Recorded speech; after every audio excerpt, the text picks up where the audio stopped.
Hello friend.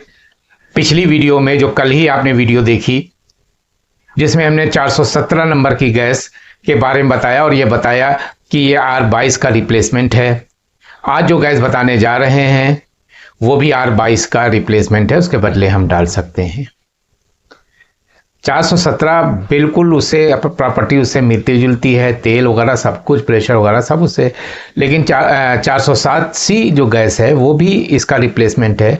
एक बार हम आपको फिर से बता दें कि ये जितना रिप्लेसमेंट R22 के लिए ही है। आप सोचते होंगे भाई अब ये 22 का रिप्लेसमेंट बार बार क्यों हो रहा है। देखिए ऐसा है कि 22 नंबर के एयर कंडीशन या और बहुत सी मशीनें हैं और इस पे बैन लगा हुआ है। आने वाले, अभी तो खैर मिल ही रही है, आने वाले दिनों में ये गैसें बिल्कुल मिलना बंद हो जाएंगी। 12 नंबर तो कंप्लीट जो है बिल्कुल बंद हो गई है, 22 नंबर भी उसी तरह से बंद हो जाएगी। तो उनकी जगह हम क्या क्या चार्ज कर सकते हैं, कौन सी गैस चार्ज कर सकते हैं, ये बताया जा रहा है। उसी क्रम में ये R407 नंबर R407C है, ये भी ब्लेंड रेफ्रिजरेंट है। ये 3 गैसों से मिलके बनी हुई है। पहली गैस R125 है और 25% इसमें मिली हुई है। पहली गैस हमने आपको बताई कि R125 है और 25% ही इसमें मिली हुई है। दूसरी गैस R32 है और ये जो है गैस 23% इसमें मिली हुई है। 25% 125 R125 और 23% जो है वो R32 है। अब बची हुई जो गैस है 134A वो हो जाएगी, यानी कितने परसेंट हो गया उसका, करीब हो गया 52% जो है वो 134A इसमें है। तो ये 3 गैस हो गए 125, 25%, 32, 23% और 52% 134A जो है इसमें मिली हुई है। इसके अंदर पॉलिस्टर ऑयल पड़ेगा, इसके अंदर पॉलिस्टर ऑयल पड़ेगा। और अक्सर जो है लोग जो गैस चार्जिंग में, आप याद रखिए कि ब्लेंड जितनी भी हैं, सिर्फ यही नहीं, उसमें आप लिक्विड चार्ज करें। और गैस में जो है हमारा तजुर्बा है, आप गैस भी डालें, लेकिन हमारा एक्सपीरियंस है कि आप जो है इसमें लिक्विड, जो भी मिली हुई गैसें हैं उसमें लिक्विड चार्ज करें। चार्ज करने से जो है वो उतना परफॉर्मेंस देखा नहीं है, लेकिन आप चार्ज करना चाहें वो अलग बात है। लेकिन हमारा एक्सपीरियंस है कि आप उसमें लिक्विड, ये जो ब्लेंड जो मिली हुई गैसें होती हैं उसमें लिक्विड ही चार्ज करें, वो ज़्यादा अच्छा है। तो ऑयल तो आप जान गए कि इसमें पॉलिस्टर ऑयल पड़ता है। अब प्रेशर जान लें। प्रेशर भी 4-5% की जो R22 में प्रेशर है वही इसमें है, बस 4-5% से ज़्यादा नहीं है।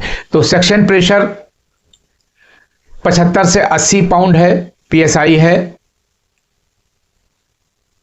और 22 में जो है वो 70 से करीब 75 है, मतलब बहुत हल्का सा फर्क है। डिस्चार्ज प्रेशर 260 से 310 PSI है, पाउंड है। 22 नंबर में भी थोड़ा सा फर्क है, बस बहुत ज्यादा फर्क नहीं है। डिस्चार्ज प्रेशर 22 नंबर में कितना होता है, 250 से 300 पाउंड तक के होता है। यानी आप देख रहे हैं कि सेक्शन प्रेशर भी वही है लगभग और डिस्चार्ज प्रेशर भी लगभग वही है। और स्टैंडिंग प्रेशर, आइडियल प्रेशर जो है वो दोनों का करीब करीब बराबर है। 150 पाउंड से 170 पाउंड इसमें भी है और लगभग उसमें भी वही है। तो इस तरह से देखा कि प्रेशर के मामले में दोनों एक ही गैस हैं। अब सवाल एक बहुत उठता है, पूछा जाता है, लोग के मन में कंफ्यूजन है, क्या हम सीधे डायरेक्ट जो है जिसमें 22 नंबर, जिस मशीन में 22 नंबर पड़ी है उसमें 407 नंबर की गैस डाल सकते हैं या नहीं डाल सकते हैं? बिल्कुल नहीं डाल सकते हैं, क्योंकि आपको मालूम है 22 नंबर में मिनरल ऑयल पड़ा हुआ है, इसमें पॉलिस्टर ऑयल पड़ा हुआ है। और जब ये गैस अगर आपने डाल दी तो ये प्रॉब्लम करने लगेगी, कैपिलरी चोक होगी, फिल्टर चोक होगा और बहुत से परफॉर्मेंस जो है वो होने लगेगी।